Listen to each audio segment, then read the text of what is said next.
So before you're saying men don't need to talk about fluffy emotions.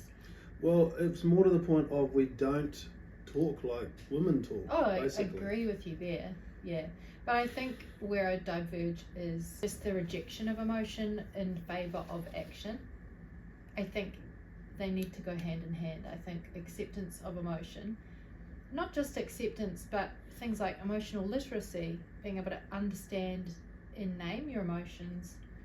Those are all practical tools in a man's mind.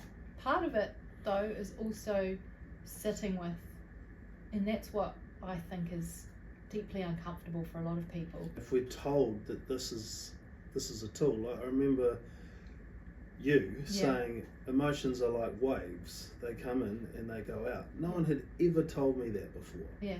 I got the picture in my mind, I accepted the tool, and then I implemented that tool next time. Right. So what you're saying is men need rationale as to why whatever approach is needed and will work.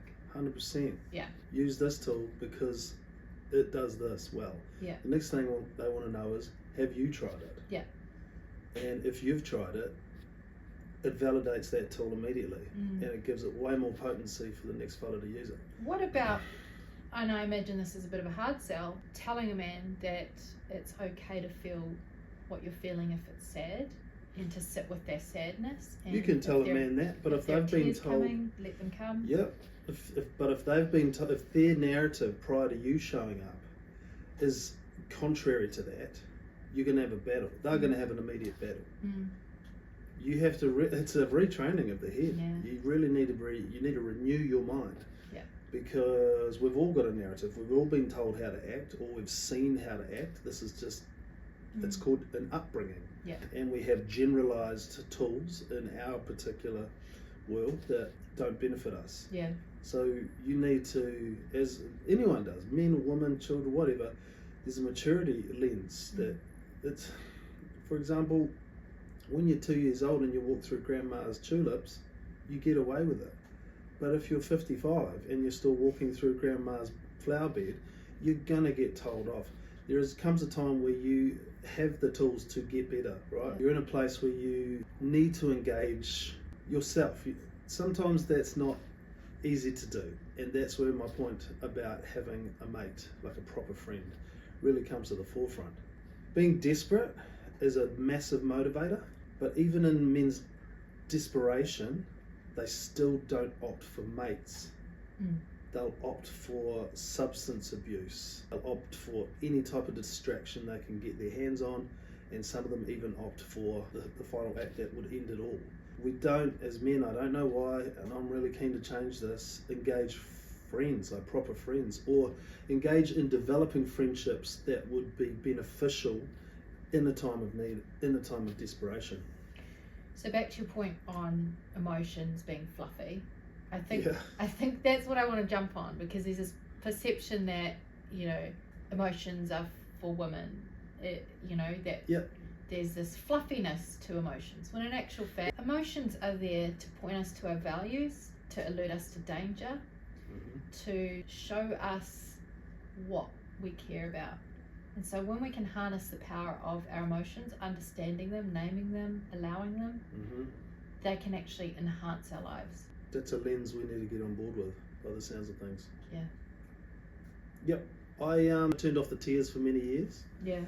And one of the reasons why I've turned them back on was because of some science that I stumbled across. And when they analysed tears, they put tears of joy, tears of sadness, tears of rage under the microscope. And they all had different composites. So the tears of joy were just as normal as tears go. They were just normal. Tears of rage had all these, the body started excreting things inside of the tears that were harmful to the body. So the tears were actually a mechanism of healing you. And it was something that has been put there to help us get through those crazy times.